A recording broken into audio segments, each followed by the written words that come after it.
الشيطان الرجيم بسم الله الرحمن الرحيم ربنا وبعث فيهم رسولا منهم يتلو عليهم آياتك ويعلمهم الكتاب والحكمة ويزكيهم إنك أنت العزيز الحكيم ومن يرغب عن ملة إبراهيم إلا من صفي نفسه ولقد اصطفيناه في الدنيا وإنه في الآخرة لمن الصالحين إذ قال له ربه أسلم قال أسلمت لرب العالمين ووصى بها إبراهيم ببنيه ويعقوب يا بني إن الله اصطفى لكم الدين فلا تموتن إلا وأنتم مسلمون أم كنتم شهداء إذ حضر يعقوب الموت إذ قال لبنيه ما تعبدون من بعدي قالوا نعبد إلهك وإله آبائك إبراهيم وإسماعيل وإسحاق إلها واحدا ونحن له مسلمون تلك أمة قد خلت لها ما كسبت ولكم ما كسبتم ولا تسألون عما كانوا يعملون وقالوا كونوا هودا أو نصارى تهتدوا قل بل ملة إبراهيم حنيفا وما كان من المشركين قولوا آمنا بالله وما أنزل إلينا وما أنزل إلى إبراهيم وإسماعيل وإسحاق ويعقوب والأسباط وما أوتي موسى وعيسى وما أوتي النبيون من ربهم لا نفرق بين أحد منهم ونحن له مسلمون فإن آمنوا بمثل ما آمنتم به فقد اهتدوا وإن تولوا فإنما هم في شقاق فسيكفيكهم الله وهو السميع العليم صبغة الله ومن أحسن من الله صبغة ونحن له عابدون.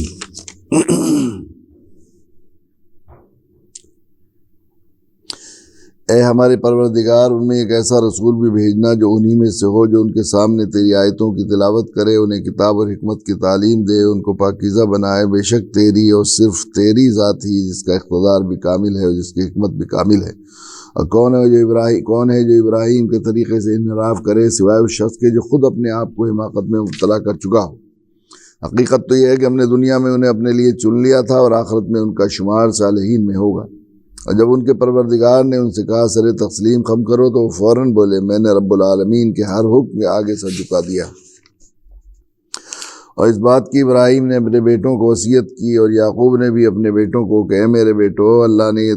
دین تمہارے لیے منتخب فرمایا ہے لہذا تمہیں موت بھی نہ آئے اس حالت میں آئے کہ تم مسلمان ہو. کیا اس وقت تم خود موجود تھے جب یعقوب کی موت کا وقت آیا جب انہوں نے اپنے بیٹوں سے کہا کہ تم میرے بعد کس کی عبادت کرو گے؟ ان سب نے کہا ہم اس خدا کی عبادت کریں گے جو آپ کا معبود ہے. آپ کے باپ داؤد آپ کے باپ دادوں ابراہیم اسماعیل اسحاق کا معبود ہے. ہم صرف اس کی فرمانبردار ہیں. ایک امت تھی جو گزر گئی. جو کچھ انہوں نے کمایا وہ ان کا تھا اور جو کچھ تم نے کمایا وہ تمہارا ہے. تم سے یہ نہیں پوچھا جائے گا کہ وہ کیا عمل کرتے تھے. اور یہودی عیسائی مسلمانوں سے کہتے ہیں تم یہودی یا عیسائی ہو جاؤ رائے راست پر آ جاؤ گے. کہہ دو نہیں بلکہ ہم تو ابراہیم کے دین کی پیروی کریں گے جو ٹھیک سیدھی راہ پر ہے. ان لوگوں میں سے نہ تھے جو اللہ کے ساتھ کسی کو شریک ٹھہراتے تھے. کہہ دو کہ ہم اللہ پر ایمان لائے اس کلام پر بھی جو ہم پر اتارا گیا اس پر بھی جو ابراہیم اسماعیل اسحاق یعقوب ان کی اولاد پر اتارا گیا اس پر بھی جو موسیٰ و عیسیٰ کو دیا گیا اس پر بھی جو دوسرے پیغمبروں ان کے پروردگار کی طرف سے عطا کیا گیا. ہم ان پیغمبروں کے درمیان کوئی تفریق نہیں کرتے. ہم اس ایک خدا کے تابع فرمانبردار ہیں. اس کے بعد اگر یہ لوگ بھی اس طرح ایمان لے آئیں جس طرح تم ایمان لائے ہو تو راہ راست پر آ جائیں گے. اگر یہ منہ موڑ لیں تو در حقیقت وہ دشمنی میں اور ضد میں پڑ گئے ہیں. اب اللہ تمہاری حمایت میں قریب ان سے نمٹ لے گا اور وہ بات سننے والا اور بات جاننے والا ہے. مسلمانوں کہہ دو ہم پر تو اللہ نے اپنا رنگ چڑھا دیا. کون ہے جو اللہ سے بہتر رنگ چڑھائے؟ ہم صرف اسی کی عبادت کرتے ہیں. یہاں پر یہ حضرت ابراہیم علیہ السلام نے جو کعبے کی بنیاد کو اٹھا رہے تھے اس وقت دعائیں مانگی. بہت خاص طور سے ان دو دعاؤں کا اللہ تعالیٰ نے قرآن مجید کی آیات میں ذکر کیا ہے اور یہ بتایا ہے ان یہودیوں کو بھی بتایا ہے جو اپنے آپ کو سب سے زیادہ اللہ کا مقبول سب سے سچا مسلمان مومن اللہ کا ماننے والے اور دین کا اور کتاب کا اور انبیاء کے صحیح وارث اور ٹھیکیدار سمجھنے والے تھے ان کو بھی اور نصارہ کو بھی بتایا جن کو اس بات کا زوم ہے کہ ہم ہی اصل جو ہے آخری نبی کی امت ہیں جو اس سے پہلے گیا جو دور چل رہا ہے عیسائی حضرت عیسیٰ علیہ السلام کا دور ہے تو ان کو بھی. اور یہ جو جن لوگوں کو ابراہیمی ہونے کا زوم تھا ان کو بھی یہ بات بتائی گئی ہے کہ ابراہیم سے تم نسبت رکھتے ہو اور یقیناً وہ اس لائق ہے کہ ان سے نسبت رکھی جائے. اس لیے کہ ہم نے اس کے بعد ابراہیم علیہ السلام کے بعد جاعلک للناس اماما، ہم نے فیصلہ کر دیا تھا ان کے تمام امتحانات کی وجہ سے، ان کی فرم برداری کی وجہ سے، اور ایک اللہ کی طرف ان کے جو ہے بالکل حنیف ہو کر اللہ کی طرف رخ کرنے کی وجہ سے ہم نے یہ فیصلہ کر دیا تھا کہ اب اس کے بعد امامت اور قیادت کا شرف دینی اور روحانی اور ایمانی ہم نے آپ کو اور آپ کی نسلوں کو دیا ہے، تو یقیناً وہ اس لائق ہیں کہ ان سے آج تم نسبت کرو۔ ان کا کیا شان تھی، وہ تو ہم اتنا یہ ہوتا تھا کہ وہ اتنا بڑا کام ہم ان سے لے رہے تھے، کل کے سبق میں یہ بات کہی گئی تھی کہ اتنا بڑا کام، اتنا بڑا شرف ہم نے انہیں بخشا تھا کہ اپنا گھر بنانے کی ذمہ داری ان کو دی تھی۔ کتنی بڑے اعزاز کی بات ہے، حاکم الحاکمین کا وہ گھر جو سب سے پہلا گھر بیت العتیق بھی ہے، اور جو سب سے پہلا توحید کا گھر ہے، اس کے بنانے کی ذمہ داری ہم نے انہیں دی تھی کہ اتنے بڑے کام کے بجائے، کام پر لگنے کے بجائے فخر کرنے کے اور اپنا ناز کرنے کے اور اپنے آپ بڑائی بیان کرنے کے یا اپنے لیے کوئی تفاخر کی بات کرنے کے، ابراہیم اور اسماعیل دونوں کیا کہہ رہے تھے؟ ربنا تقبل منا انک انت السمیع العلیم، عاجزی انکساری کر رہے تھے، اللہ ہم اس لائق نہیں ہیں، میرے رب آپ نے ہمیں لگا لیا ہے تو ہم سے یہ خدمت قبول فرما لیجیے، آپ کی بارگاہ میں قبول ہو جائے گی تبھی یہ عبادت ہے، صرف لوگوں کے کہنے سے تو کچھ نہیں، نام کرنے سے کچھ نہیں، اصل تو یہ ہے کہ آپ پسند فرما لیں۔ وہ تو اس وقت ڈرتے ڈرتے اتنے بڑے کام کو بھی کر رہے تھے، اتنے بڑے شرف کے کام میں بھی وہ عاجزی انکساری تھی ان میں، یہ نہیں تھا کہ ہم مقبول اور محبوب نہیں ہوتے، اگر تمہاری طرح ہوتے تو یہ کہتے تھے کہ ہم ہمارے لیے اب ہمارے لیے کیا گنجائش رہ گئی ہے کہ لوگ ہمارے علاوہ کسی اور کی اقتدا کریں اور کوئی اور ہمیں پوچھے، یا ہم سے زیادہ کوئی محبوب اگر ہوتا تو اللہ تعالیٰ ان کو کوئی شرف بخشتے۔ یہ نہیں کہا تمہاری طرح نانو ابناء اللہ و احباؤ لن يدخل الجنت الا من كان هودا او نصارى، بلکہ انہوں نے ابراہیم علیہ السلام نے اور ان کے بیٹے یا اسماعیل علیہ السلام دونوں کو ہم نے یہ شرف بخشا۔ تو وہ یہ کہتے جا ربنا تقبل منا انک انت السمیع العلیم، اے میرے رب ہماری طرف سے اس کو قبول کر لیجیے، اس حقیر سی ہماری خدمت کو اپنی بارگاہ میں قبول کر لیجیے، بلا شبہ آپ ہی سننے والے اور جاننے والے ہیں۔ کہ پھر آپ صرف اسی لیے نہیں بلکہ وہ اپنی اولاد کے لیے بھی اسی کی دعا کرتے رہے کہ کہیں ایسا نہ ہو کہ ان کے دل میں کچھ بڑائی آ جائے، خدائی کا جذبہ آ جائے، منوانے کا جذبہ آ جائے، بلکہ وہ کہ مسلمین ربنا وجعلنا مسلمین، لگے اللہ ہمیں بنائے رکھ اسی طرح فرما بردار، جیسے اب آپ نے ہمیں توفیق بخشی ہے، یہ توفیق بھی آپ کے فضل سے ہے۔ یہ سمجھ رہے تھے وہ کہ اطاعت فرما برداری اور مسلمانی اور اللہ تعالیٰ کی فرما برداری کی توفیق بھی اللہ ہی کے فضل ہے، اگر اللہ تعالیٰ اس کو باقی رکھیں گے۔ ربنا وجعلنا، مسلمان تھے وہ، اللہ ہمیں مسلمان بنا، یہ ترجمہ کیا عام طور پر بہت سے لوگ مسلمان بنا نہیں بلکہ مسلمان بنائے رکھ، اللہ ہم نے اپنے مسلمان بنایا ہے تو اللہ اب اسلام پر ہمیں جمائے رکھے، استقامت بھی آپ ہی کی توفیق سے ہوگی۔ اور آگے فرمایا پھر ان کے لیے نہیں، فرمایا من ذریتنا امتا مسلمۃ لک، اللہ ہماری امت میں، ہماری ذریت میں سے بھی ایک امت کو نکالیے اللہ جو مسلمۃ لک ہو، آپ کے آگے فرما بردار ہو۔ اور یہ دعا جو ہے وہ امت مسلمہ کی شکل میں گویا اللہ حضرت ابراہیم علیہ السلام کو اللہ تعالیٰ نے خلت عطا فرمائی تھی، محبوبیت عطا فرمائی تھی، اور ظاہر ہے کہ محبوب کچھ زبان سے نکالے گا تو حاکم الحاکمین جس کے قبضے میں ہے سب کچھ، اللہ تعالیٰ کے پیارے تھے، وہ اللہ کے محبوب بنا لیے گئے تھے، تو اللہ تعالیٰ ہر مراد ان کی پوری فرمانے والے تھے۔ اللہ تعالیٰ نے حضرت ابراہیم علیہ السلام کی دعا کے صدقہ ہے، حضرت ابراہیم علیہ السلام کا احسان ہے ہم پر، امت مسلمہ پر، ہمیں ضرور اس کو دل میں جو ہے اس احسان مندی کا جذبہ ہمیں کرنا چاہیے اگر ہم چاہتے ہیں اللہ کے یہاں مقبولیت محبوبیت۔ تو انشاءاللہ اللہ کے خلیل حضرت ابراہیم کی خلت کی برکت سے اللہ تعالیٰ ہمیں بھی نوازنے کا فیصلہ فرمائیں گے کہ ہم ذہن میں رہے کہ ہمیں جو امت مسلمہ بننے کا شرف حاصل ہوا ہے، وہ سماکم المسلمین، یہ حضرت ابراہیم علیہ السلام کی اس تمنا، اس مراد اور اس دعا کے صدقے میں اللہ تعالیٰ نے ہمیں یہ شرف بخشا ہے۔ امت مسلم وارنا مناسکنا وتب علینا، مناسک نسک کہتے ہیں قربانی کو، لیکن چونکہ وہ حج کے ایام، حج کی اہم ترین عبادت ہے قربانی، اور پہلے جو جتنے شریعتیں تھیں ان میں سب سے زیادہ جو اہم ترین عبادت ہوتی تھی قربانی ہوتی تھی۔ اب یہ بعد میں ایک اصطلاح شرعی اسلامی ہو گئی، مناسک کہتے ہیں حج کے ارکان اور حج کی عبادات کے طریقے کو مناسک کہا جاتا ہے۔ اللہ کے نبی صلی اللہ علیہ وسلم نے فرمایا خذ انی مناسککم، تم اپنے حج کے چیزیں جو ہے مجھ سے سیکھ لو۔ اب اس کے بعد تمہیں موقع نہیں ملے گا، مناسک حج کی اس کو کہا جاتا ہے۔ لیکن تمام عبادات کے مفسرین نے لکھا ہے کہ عبادات کے طریقے، طاعت کے طریقے، اللہ آپ کے لیے قربانی دینے کے طریقے اور آپ کے آگے اپنے سر جھکانے کے جو آداب ہیں وہ مجھے سکھا دیے، ورنہ مناسکنا وہ دکھا دیجئے، یعنی اس طرح سکھا دیجئے ہمیں ورنہ مناسکنا کا مطلب یہ ہے کہ کوئی ایسا طریقہ بتائیے کہ ہم اپنی آنکھوں سے دیکھ کر سیکھ سکیں۔ جو سن کر سیکھتا ہے آدمی وہ اس طرح پوری طرح اس کو اخذ نہیں کرتا جتنا دیکھ کر سیکھتا ہے، یعنی یہ کہ انبیاء نبی سے جناب رسول اللہ صلی اللہ علیہ وسلم کو بھیج کر اس دعا میں یہ شامل بھی ہے کہ ہمیں جو ہے وہ ایسا جو ہے طریقہ سکھا دی۔ چنانچہ اللہ تعالیٰ نے حضرت جبرائیل علیہ السلام کو نماز باقاعدہ بھیج کر حضرت جبرائیل علیہ السلام کو اللہ کے نبی صلی اللہ علیہ وسلم کو نماز کا یعنی اپنی عبادت کا محبوب طریقہ سکھایا۔ حدیث میں یہ بھی آتا ہے کہ حضرت جبرائیل علیہ السلام ایک مرتبہ آئے اور اللہ کے نبی صلی اللہ علیہ وسلم سے اول وقت میں ساری نمازیں ادا کرائی، پھر اس کے بعد دوبارہ تشریف لائے اور پھر آخر وقت میں نمازیں ادا فرمائی، اور پھر یہ فرمایا کہ دیکھو آپ کی امت کی نماز کا وقت اس کے بین ہے، شروع یہاں سے ہوتا ہے اور بعد میں یہاں سے ہوتا ہے، تو کوئی اللہ نے اپنے آپ دکھا کر سکھائی۔ یہ بھی حضرت ابراہیم علیہ السلام کی دعا ہے، وَتُوبْ عَلَيْنَا، ہمارے اوپر توجہ فرمائیے، ہمارے اوپر نظر عنایت فرمائیے، انک انت التواب الرحیم، بلا شبہ آپ بڑی توبہ قبول کرنے والے اور بڑے رحیم ہیں۔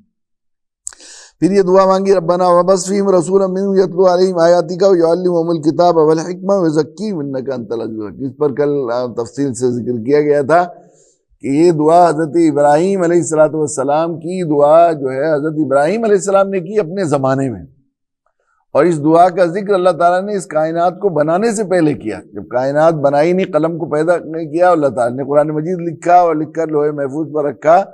تو اللہ تعالیٰ نے اپنی مشیت، اپنے علم میں، اپنے ارادے میں اپنے نبی کی یہ شان معلمیت طے کر دی، اور یہ کہ وہ امیوں میں سے انہی میں سے پیدا ہوگا، جو ان پڑھ لوگ ہوں گے، جو مشرکین عرب ہوں گے، انہی میں سے وہ پیدا ہوں گے، اللہ کے نبی صلی اللہ علیہ وسلم، اور ان امیوں کو یہ جو ہے وہ اس حال میں کر دیں گے، ایسا کر دیں گے، ان میں سے ایسے لوگوں کو، اونٹ بکریاں چرانے والے، وہ لوگ جو امی کہلاتے ہیں، یعنی ان کے پاس لکھنا پڑھنا ہی نہیں آتا، ان کی پہچان ان پڑھ ہونے کی ہے، ماں کی پیٹ سے آدمی کو سیکھ کر نہیں آتا، اس پر وہ بنایا گیا، وہاں سے نسبت ہے، یعنی ماں کی گود سے جس طرح بے پڑھا لکھا بغیر سیکھے ہوئے آتا ہے، اس طرح تھے وہ لوگ، لکھنا پڑھنا جانتے ہی نہیں تھی۔ کل بھی ذکر کیا گیا تھا کہ وہ مکہ معظمہ کا حال یہ تھا اس زمانے میں کہ وہ 3-4 قلم پائے جاتے تھے بس وہاں پر پورے مکہ معظمہ میں، اور 10-12 لوگ پورے بڑے شہر میں جو تمدنی اعتبار سے ترقی یافتہ ترین شہر تھا دنیا کا، وہاں پر جو ہے 10-12 لوگ لکھنے پڑھنے والے بس موجود تھے، صرف سے اس سے زیادہ لوگ موجود نہیں تھے۔ تو وہ جو ہے ایسے امیوں میں ایسا نبی، معلم نبی، جس نے جو ہے ایک علمی انقلاب برپا کیا، اور اس پر وہی نازل ہوئی، تو اقرا سے نازل ہوئی، اقرا نازل ہوئی کتاب۔ تھوڑی دیر بعد کر لیجیے ذرا سا، یہ درس ختم ہو جائے تو اس کے بعد ذرا سا یہ ٹھیک ہے، ذہن میں انتشار رہے گا، ادھر جائیں گے تو جی بچی۔ تو اقرا سے وہی نازل ہوئی، اللہ تعالیٰ کا عجیب نظام ہے، وہ شان فعال لما یرید علی کل شیء قدیر، شان کیسی حکیم و خبیر ذات ہے، کیسی علیم بصیر ذات ہے۔ اللہ تعالیٰ نے امیوں میں سے ایک نبی ایسا انقلابی علمی انقلاب برپا کرنے والے اللہ تعالیٰ نے بھیجا، جس کی شان یہ اتنے دن پہلے حضرت ابراہیم علیہ السلام کی دعا سے اور کائنات کے بنانے سے پہلے یہ طے کی کہ ہم اپنی شان دکھائیں گے، اپنی شان تخلیقی اور شان علیمی کا جو اظہار کریں گے کہ ان پڑھ لوگوں میں سے ایک ایسا معلم نبی دنیا میں برپا کریں گے جو دنیا میں ایک علمی انقلاب برپا کر دے گا۔ چنانچہ اللہ کے نبی صلی اللہ علیہ وسلم نے یہ بات فرمائی، یہ کیا۔ تو اور پھر اس نبی کو اس کے بعد کی امتوں کے لیے وہ مکمل شخصیت ہوگی، انسانیت کے لیے رہبر شخصیت، اس کو اسوہ حسنہ بنایا اللہ نے، اسی وقت سے بنا دیا تھا اسوہ حسنہ۔ قل ان کنتم تحبون اللہ فاتبعونی یحببکم اللہ، اس نبی کی اتباع و پیروی کو اپنی محبوبیت کا انحصار اور محبوبیت کا دار و مدار اس نبی کی اتباع و پیروی پر اپنے علم مشیت میں پہلے دن سے اس کائنات کو بنانے سے پہلے کر دیا تھا، تو جس کی شان، جس کو رسول بنا کر بھیجا گیا، لقد کان لکم فی رسول اللہ اسوۃ حسنہ لمن کان یرجو اللہ والیوم الآخر۔ اور امت محمدیہ کے لیے اس کی اپنی اللہ کی محبوبیت اور مقبولیت کا انحصار اس نبی کی اتباع و پیروی کر کر گویا امتی محمدیہ صلی اللہ علیہ وسلم، ہمارے آپ کا کام اور منصب اور مشن اور ہمارا زندگی کا طریقہ، طرز حیات اور جو ہے وے آف لائف، دعوت اللہ تعالیٰ نے اس زمانے میں طے کر دیا تھا۔ یہ آج سے نہیں، اللہ نے اپنی مشیت میں کائنات کو بنانے سے پہلے ہمارے لیے دعوت ہمارا منصبی فریضہ قرار دے دیا۔ کنتم خیر امۃ اخرجت للناس، یہ آیت اس وقت لکھ دی گئی تھی جب اللہ نے اپنے لیے اپنے علم اور مشیت میں طے کر دیا تھا کہ ہماری سرداری اور خیر امتیت کا دار و مدار اس پر ہے۔ مگر یہ بھی بڑا المیہ ہے کہ ہم لوگ اتنی قرآن مجید اتنی ساری چیزیں ہمارے ساتھ، یہ دعوت کو اپنا منصبی فریضہ، قرآن کو جتنا پڑھیں گے تو قرآن کا عنوان ہدی للناس، جو ہمارے لیے موضوع اور مضمون طے کیا ہے اللہ تعالیٰ نے ہمارے مدرسے انسانیت کے لیے، وہ ہے ہدی للناس۔ انجینئرنگ کا نصاب کوئی طے کرتا ہے اپنے مدرسے کے لیے تو مقصود ہے کہ وہاں کے فارغین کو انجینئر بنانا ہے، میڈیکل سائنس کا نصاب تیار کیا جاتا ہے تو معلوم ہے کہ یہاں پر جو ہے ڈاکٹرز تیار کرنے ہیں، ایجوکیشن کا نظام بنایا جاتا ہے، ایک نصاب دیا جاتا ہے، تو اس کا مطلب یہ ہے کہ یہاں اساتذہ مہیا تیار کرنے ہیں۔ اسی طرح اکاؤنٹس کا ہے یا کسی چیز کا بھی ہے، اللہ تعالیٰ نے مدرسہ انسانی ہمارے مدرسے کے لیے جو نصاب طے کیا ہے ہدی للناس، کتاب دعوت، کتاب ہدایت دی ہے ہمارے لیے، ابدی ازلی منشور کے طور پر ہمیں دیا گیا ہے۔ تو صرف یہ قرآن کا عنوان جو ہے ہدی للناس، صرف یہ بات کافی تھی ہمیں سمجھنے کے لیے کہ اللہ ہم سے کیا چاہتے ہیں۔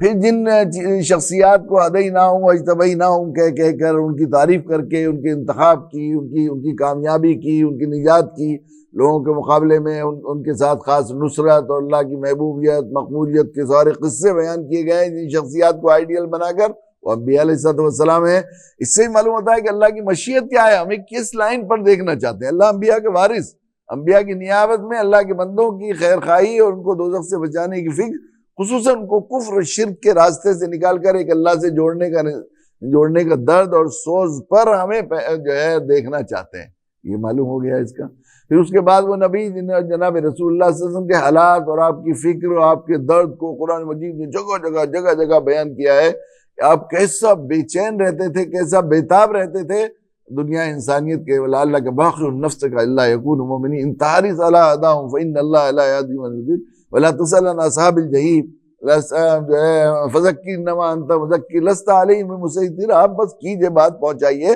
آپ کو دروغہ بنا کر نہیں بھیجے گئے، آپ کیوں اتنا سوار کرتے ہیں، اپنے اوپر جان کیوں کھو دیتے ہیں، آپ کیوں ایسا حال کر رکھا ہے، ایسا حال کر رکھا ہے۔ یہ اتنی ساری آیتیں، لقد کان لکم فی رسول اللہ اسوۃ حسنہ لمن کان یرجو اللہ والیوم الآخر، نبی کا یہ حال ہم اس لیے بتا رہے ہیں اور یہ کیفیت ہم اپنے نبی کی اپنے قرآن میں اپنی نبی کے کو جب کائنات کو پیدا نہیں کیا اس وقت سے طے کر لیا تھا کہ وہ نبی جو تمہارے لیے آئیڈیل ہوگا اس کا ہر وقت کا غم اور کڑھن اور کیا ہوگی، یہ درد ہوگا، یہ بھی ہے یہ۔ اور اس بات کے علاوہ اس کا کیا مقصد نکالا جا سکتا ہے کہ اللہ تعالیٰ کی مشیت یہ تھی کہ امت محمدیہ کو اس درد پر دیکھنا چاہتے ہیں، اللہ کے نبی کے پیرووں کو اس درد پر دیکھنا چاہتے ہیں۔ پھر ساری قوموں کو یہود و نصارہ کی پوری داستان سنا دی سورہ بقرہ میں، اور کہاں 28 آیتوں پاروں میں حضرت موسیٰ علیہ السلام کا ذکر کیا۔ ان سب جگہ یہ بات ہے کہ بنی اسرائیل ایسے دبے کچلے ہوئے، ایسے مظلوم تھے اور ایسی پس پرسی کی اس میں زندگی گزار رہے تھے۔ حضرت موسیٰ علیہ السلام کو ان میں سے دعوت کے لیے کھڑا کیا، اس دعوت کے صدقے میں ان بڑے بانا ربکم الاعلیٰ کا جو ہے خناس دماغ میں جن لوگوں کے بھرا ہوا تھا جس قوم کے، ان کو جو ہے دریائے نیل میں غرق کر کے ان کی بادشاہتوں، ان کے تختوں، ان کی تمام چیزوں پر ہم نے جو ہے ان کو تاج پر پہنچا دیا، اور ان کو جو ہے پھر ان کو کیسی ناز برداریاں، اتنی غلطیاں کوتاہیاں اور اتنی کج رویاں کرتے رہے، پھر بھی ہمارے دائی موسیٰ کے صدقے میں ان کی مرادیں پوری کرتے رہے، ان کی زبان سے نکلی باتیں وہ پوری کرتے رہے۔ اس پوری داستانوں میں اور انبیاء علیہ السلام کے پے در پے قصے، یہ قصہ ایسی طاقتور قوموں کے سامنے وہ آئے، اور اس طرح ہوئے جن کو لم یخلق مثلھا فی البلاد، جن کے برابر کوئی تنزع الناس کانہم اعجاز نخل منقعر، جب ان پر عذاب آیا تو ایسے پڑے ہوئے تھے لمبے قدوں والے کہ جیسے لمبے کھجور کے تنے پڑے ہوئے ہوں، ان جیسا طاقتور کوئی پیدا نہیں کیا گیا تھا، اور ایسے فنون ان کے اندر تھے، وہ پہاڑوں میں اس طرح خوبصورت گھر بناتے تھے، ساری چیزیں تھیں، اور ایسا اپنے اوپر ناز کرتے تھے، سوچتے تھے ہمارے اوپر کسی کا بس چلنے والا نہیں ہے۔ لیکن جب ہمارے دائیوں کے ساتھ انہوں نے ایسا کیا تو جب تک دائیوں کی بات سنی انسنی کرتے رہے تو دائیوں کا حوصلہ بڑھاتے رہے، ان کو شاباشی دیتے رہے، اور جب انہوں نے ان کی طرف بری نظر سے دیکھا تو ہم نے سب کو فصب علیہ ربک صوت عذاب ان ربک لبالمرصاد، ہم نے کوڑا برسا دیا، جس نے ہاتھ اٹھایا ہاتھ کاٹ دیا، جس نے کان۔ کیا مقصد ہے؟ صرف اگر تم بھی اللہ کی مدد چاہتے ہو، مظلومیت محکومیت میں سے نکلنا چاہتے ہو، اور تم یہ چاہتے ہو کہ اللہ کی ایسی محبوبیت مقبولیت تمہارے ساتھ ہو جس طرح ہمارے انبیاء علیہ السلام کی تھی، تو اسی طریقے پر، اسی راہ پر، اسی درد، اسی سوز انسانیت کی خیر خواہی میں تمہیں زندگی گزارنی پڑے گی۔ اس کے علاوہ ان پورے واقعات سے اور کیا کیا معنی مفہوم نکال سکتے ہیں ہم لوگ؟ کوئی دوسری طرف بالکل ہی الٹا سوچنے لگے تو کوئی سوچے، لیکن اس کے علاوہ ان واقعات میں اور کیا پیغام ہے؟ بتائیے اس کے علاوہ کیا پیغام ہے؟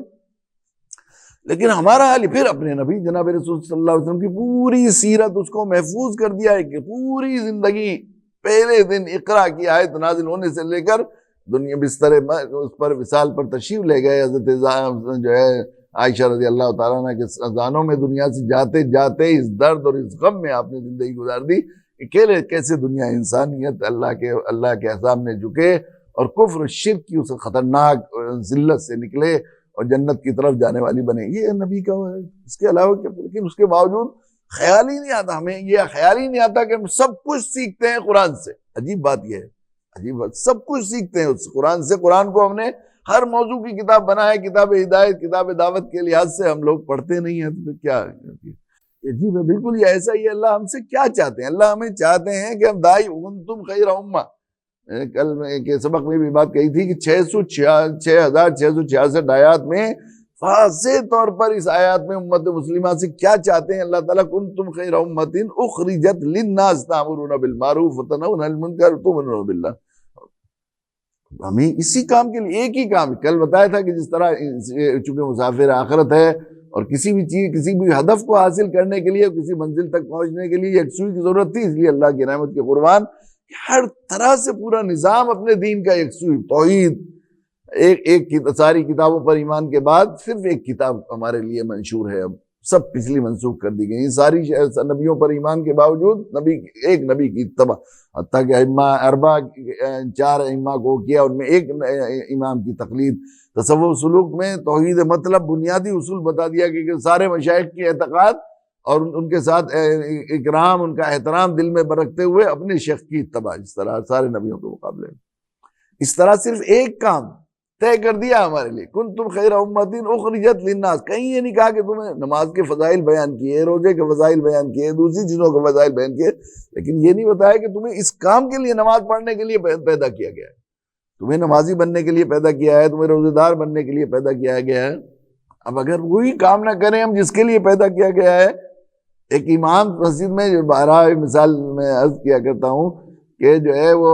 ایک امام کو مسجد میں نماز کے لیے رکھا متولی نے یا مسجد کے ٹرسٹیز نے، اب امام ساری خدمت کرے مسجد کی، جھاڑو بھی لگائے، پوچھا بھی لگائے اور صفائی بھی کرے اور نمازیوں کے جوتے بھی صاف کرے اور ٹوائلٹ بھی دھوئے، سب کچھ کوئے، لیکن نماز نہیں پڑھاؤں گا حضور بس، اور تو سب کچھ کروں گا۔ تو کیا اس امام سے اللہ تعالیٰ وہ جو ہے مسجد کے ٹرسٹی راضی ہو جائیں گے؟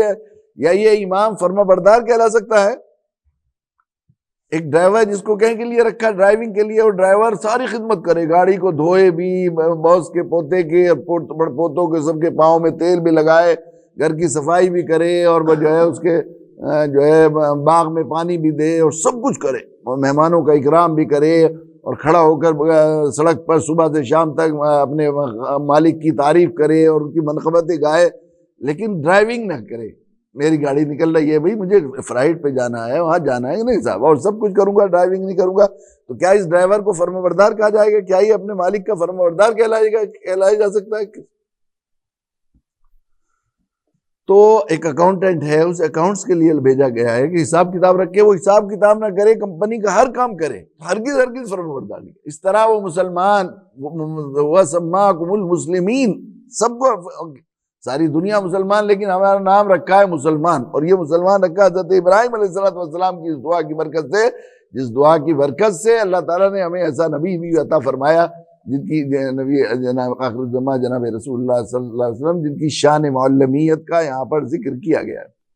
لیکن ہمارا حال یہ ہے کہ سب کچھ کریں گے، اور اس پس منظر سے جو قرآن کا اصل موضوع ہے اس کی وجہ سے نہ اس کی پس منظر میں نہ پڑھیں گے نہ اپنی زندگی کو، پھر اپنے آپ کی فرم برداری پر زوم ہے کہ ہم ہی مسلمان ہیں۔ یہ کیسے مسلمانی ہے بھائی؟ جو اصل تمہاری ذمہ داری، جو اصل تمہاری ڈیوٹی تھی اسے تو کر نہیں رہے۔ باپ اگر یہ چاہتا ہے،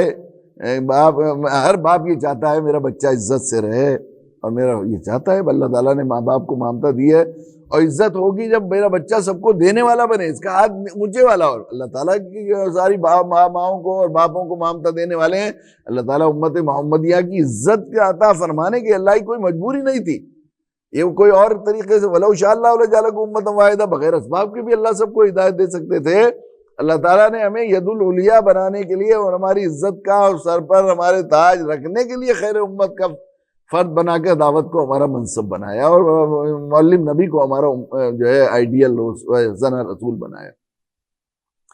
اب باپ تو یہ چاہتا ہے کہ میرا بچہ سب کو دینے والا بنے، اور بیٹا کٹورا لے کر بھیک مانگنے لگے، تو کیا کوئی بھی باپ اس سے راضی ہو سکتا ہے؟ ہرگز نہیں راضی ہو سکتا۔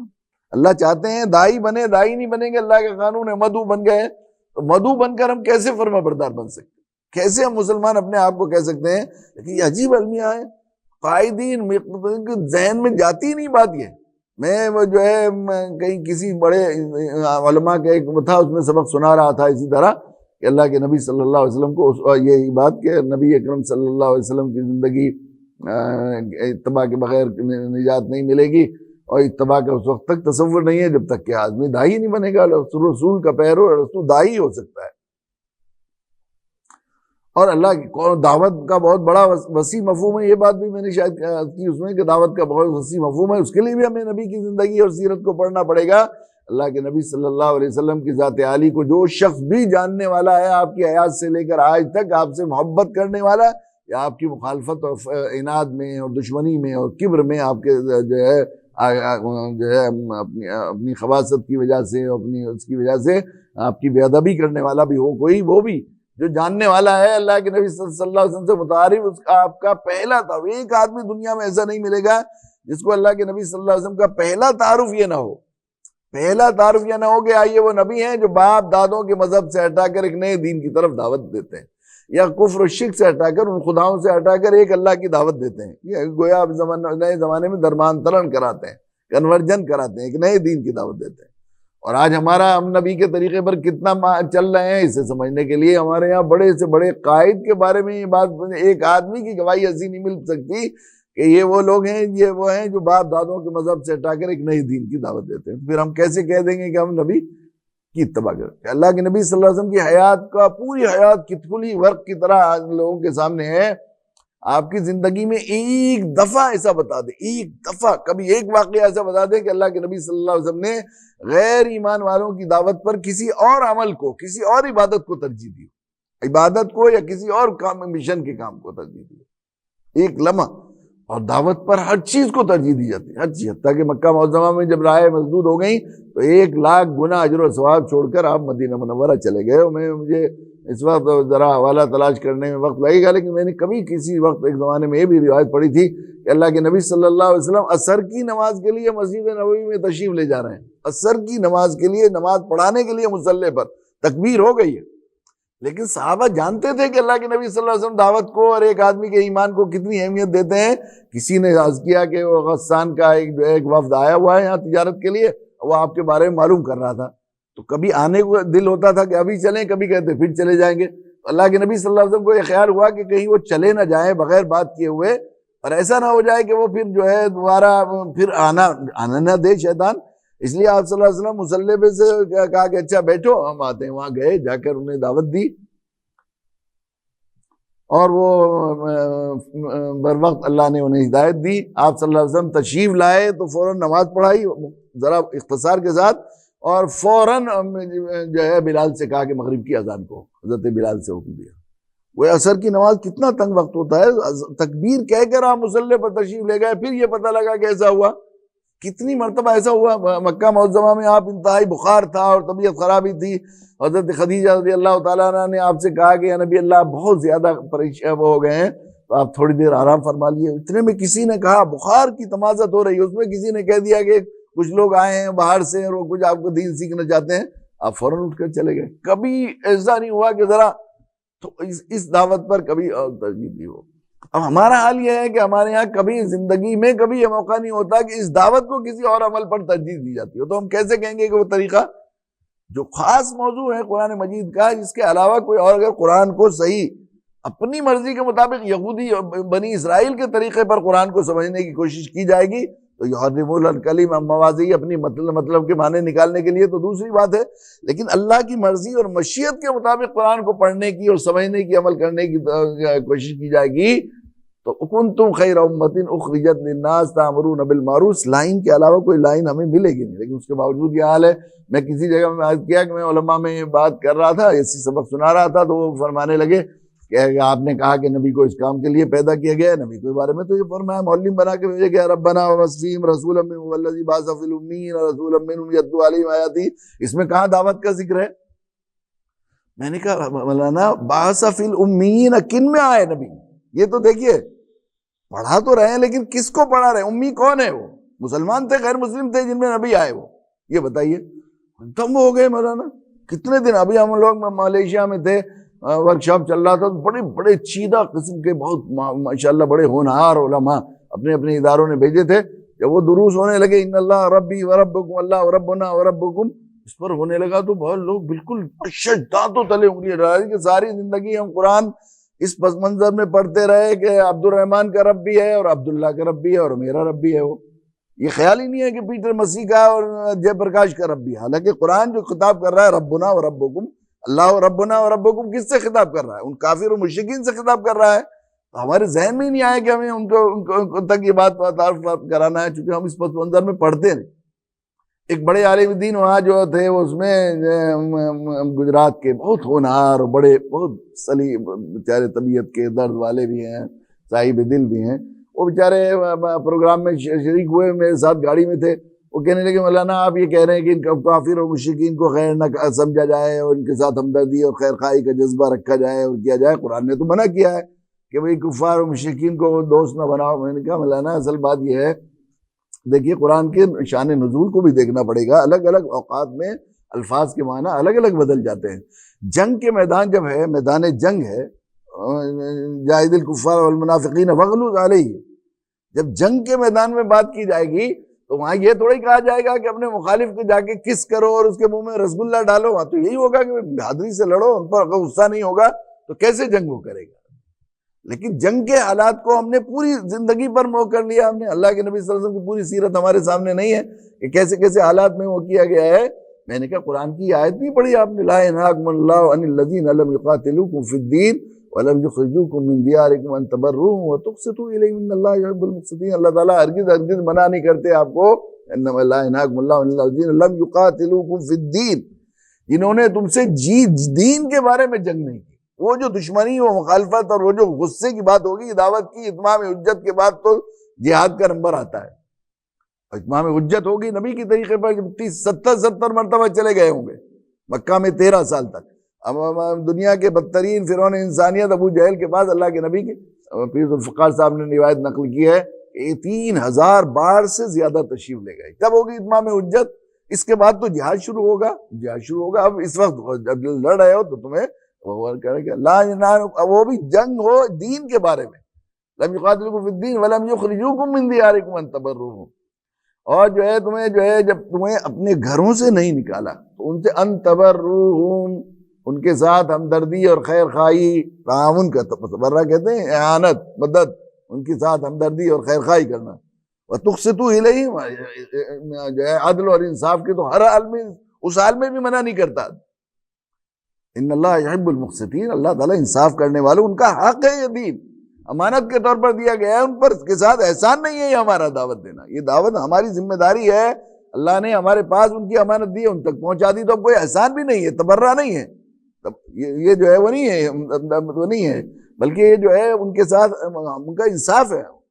انما ینہاکم اللہ عن الذین قاتلوکم فی الدین، اللہ ان سے منع کرتا ہے قاتلوکم فی الدین، جنہوں نے تم سے دین کے بارے میں قتال کیا. وظاہروا علی اخراجکم ان تولوہم،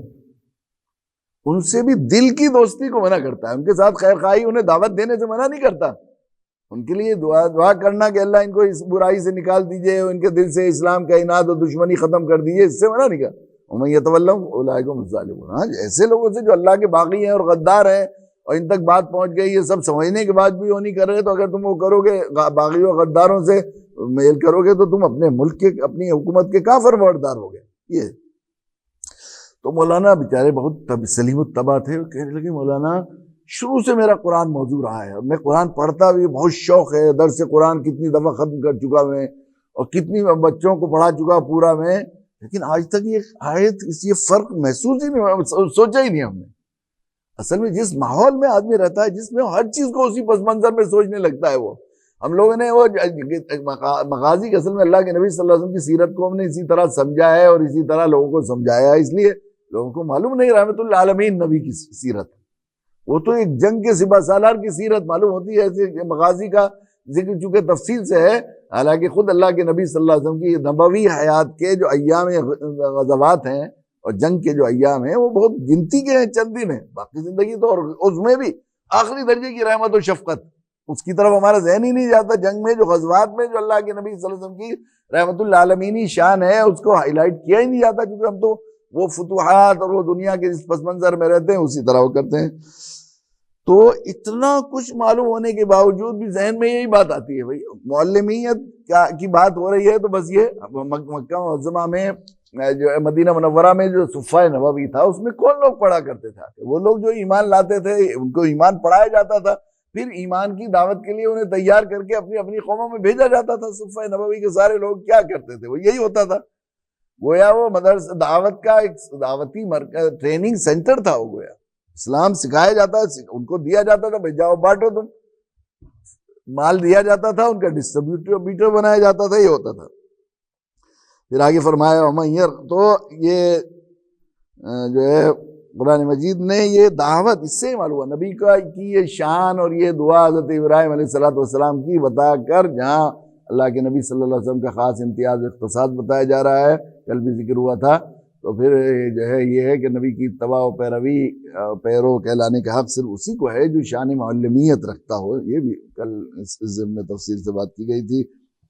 اور جاہل ہونے کے بعد افسوس المیہ یہ ہے کہ ہم لوگ جاہل ہونے کے بعد اپنے آپ کو جو ہے وہ محمدی کہلاتے ہیں، یہ تو بہت ہی بڑا اسلام کے اوپر بدنما داغ ہے۔ آگے فرمایا من یرغب عن ملت ابراہیم الا من صفی نفسہ۔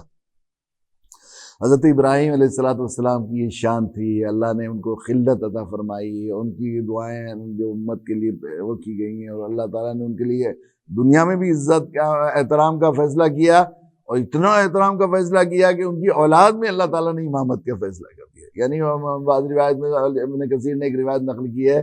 کہ صرف 10 انبیاء ایسے ہیں، اولاد آدم کے 10 انبیاء جن کا نام خصوصیت کے ساتھ ذکر کیا ہے، یوں کہیے مشہور انبیاء، کہ وہ جو ہیں حضرت ابراہیم علیہ السلام کی، وہ جو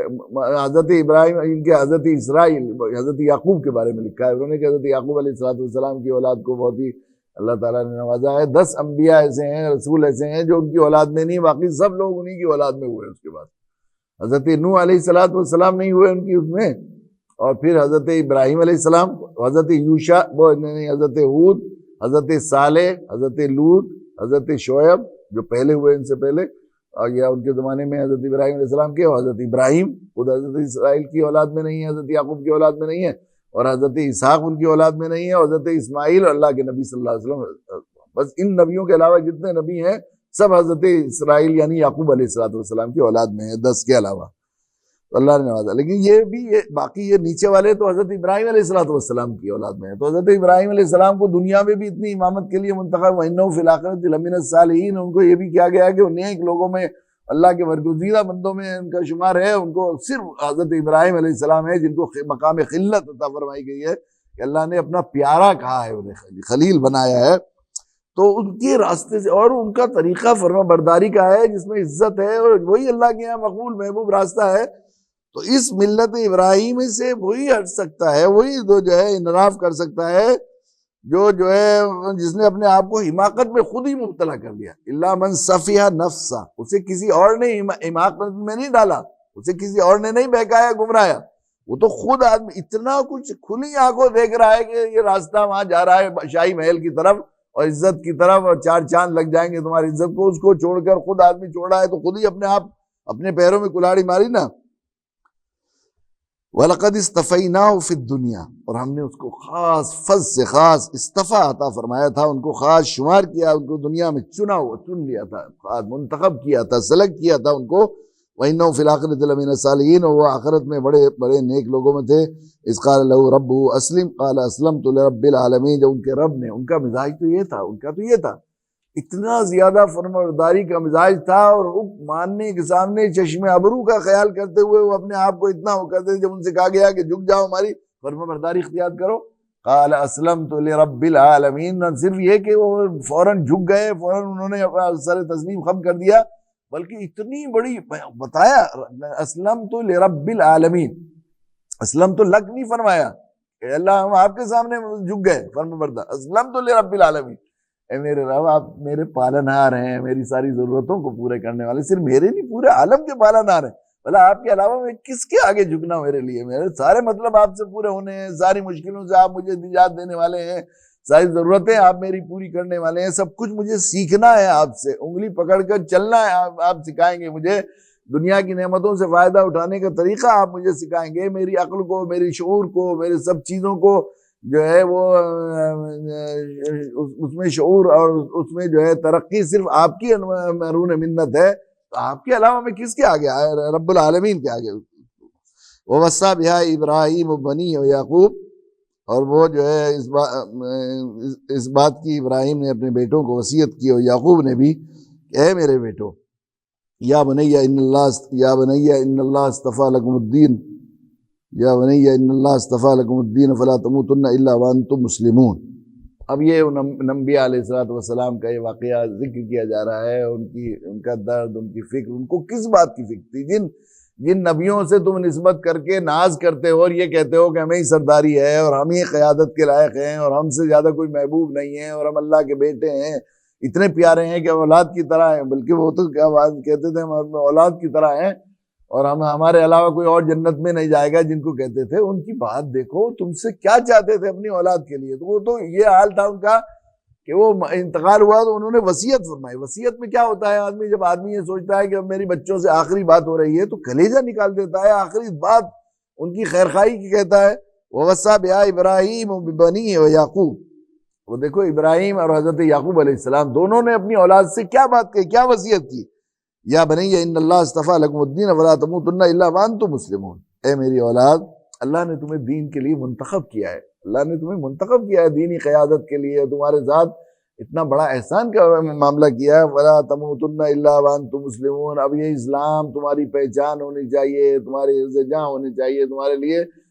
دل کی دھڑکن ہونی چاہیے، تمہاری سانسوں کی خوشبوؤں میں بسنا چاہیے، اور کسی خاص موقع پر صرف فرمان برداری تمہاری ظاہر نہیں ہونی چاہیے کہ مسجد میں ہو تو تم مسلمان ہو، اور مسجد سے باہر چلے گئے تو پھر اسلام کے قانون کو اور اسلام کے ضابطے کو تم نظر انداز کر دو۔ وَلَا تَمُوتُنَّ إِلَّا وَأَنْتُمْ مُسْلِمُونَ، تمہاری موت نہ ہے، موت تک تم اس پہ جمے رہنا، ساری دنیا جان لے ان کو، تمہاری زندگی موت چلی جائے تو دنیا والے یہ کہہ دیں یہ تھے مسلمان فرمانبردار، ان کا ایک لمحہ سر منہ بھی انہوں نے ذرا بھی کسی وقت اسلام سے اور ایمان سے انحراف نہیں کیا، 100% کبھی ایسا نہیں ہوا کہ اللہ کی نہ مانی ہو، موت تک ایک ایک لمحہ تمہارا اسلام پر ہونا چاہیے، یہ تھی ان کی پہچان۔ تو اور سورہ بقرہ بقرہ میں خاص طور پر تو اس میں ان کو بتایا جا رہا ہے کہ تم ذرا سی بات پر اتنا تمہیں سارے اسباب پیدا کیے، تمہیں محبت اور پیار سے اور نعمتیں دے کر بھی تمہیں سمجھایا، اور تمہیں جب تم ویسے نہیں مانے تو کوہ طور کو تمہارے سر پر رکھ دیا اور تم سب کو موت دے دی گڑکا بیچ کر، جب تم نے یہ کہا کہ ہم خود سن نہ لیں اپنی کانوں سے، جب تک ہم اسے مانیں گے نہیں توریت کو، اور جب تم نے سن لیا تو جب تک اللہ کو دیکھیں گے نہیں تو تم اللہ کے غضب کے مستحق ہوئے، پھر موسیٰ کی مراد اور خواہش کی وجہ سے ہم نے تمہیں دوبارہ زندہ کیا، پھر کوہ طور کو تمہارے سر پر کہ تم مانو خذوا ما آتیناکم بقوۃ، تم نے پھر کہہ دیا کہ ہاں مانیں گے، اور گھر گئے جب لوگوں کے پاس گئے کہاں اللہ نے کہا تو ہے مانو، لیکن جتنا مان سکو گے مان لینا، جو تمہارے بس میں نہ ہو نہ ماننا، کہاں سے،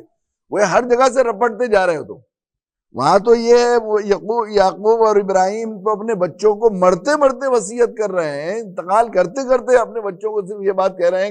کہ دیکھو تمہاری مسلمانی میں ذرہ برابر داغ نہ آ جائے، دھبا نہ لگ جائے، اس پر کوئی کمی نہ آ جائے، اور تم ہر جگہ اس اسلام فرما برداری سے نکلنے کی کوشش کر رہے ہو، جان بچانے کی کوشش کر رہے ہو، ہیلے بہانے بنا لیتے ہو۔ اصحاب السبت میں تم نے کیا کیا، کیسا حل کیا تم نے، کیسا جب تم سے کہا کہ تم جھک کر جاؤ وہاں سے، تو جھکنے کے بجائے اوپر سے سر جھکانے کے بجائے تم نے جو ہے نیچے سے وہ ہو کر اس میں کو نکلے، اس دروازے میں کو حتتا کی جگہ حنتتا کہنا شروع کر دیا، اور تم نے جو ہے ہر چیز میں نافرمانی اور نہ ماننے کی ٹھان لی ہے۔ تو تم کیسی نسبت کرتے ہو ایسے فرما برداروں سے جن نے مرتے مرتے تم سے چاہا تھا، تمہیں وصیت کی تھی۔ یا تو ہم کنتم شہداء اذ حضر یعقوب الموت، انشاءاللہ اس پر کل بات ہوگی۔ اللہ تعالیٰ ہمیں توفیق دے کہ ہم اپنی مرضی کے مطابق قرآن کو منوانے۔ یہ بنی اسرائیل کا مزاج رہا ہے کہ دین کو منوانے کے بجائے اللہ تعالیٰ ہمیں توفیق دے کہ ہم ماننے والے بنے، اور 100% اللہ کی مرضی و مشیت کو سمجھ کر ابراہیمی حنیفی انداز میں اللہ تعالیٰ ہمیں دین کو سمجھنے کی توفیق نصیب فرمائے۔ اور قرآن مجید کے نزول سے اور اللہ کے نبی صلی اللہ علیہ وسلم کی اتباع سے اللہ تعالیٰ جو ہمیں چاہتے ہیں کہ ہم نبوی طرز زندگی اختیار کریں، انسانیت کی وہ خیر خواہی، اللہ کے بندوں کو اللہ سے جوڑنے کا وہ درد، وہ جذبہ اللہ تعالیٰ ہمیں پیدا فرما رہے ہیں۔ اسی پس منظر میں ہمیں قرآن بھی پڑھنے کی توفیق عطا فرمائے۔ اللہ تعالیٰ ہمیں اسی پس منظر میں سیرت پاک کا مطالعہ کرنے کی توفیق نصیب۔ باخر دعوانا الحمدللہ رب العالمین۔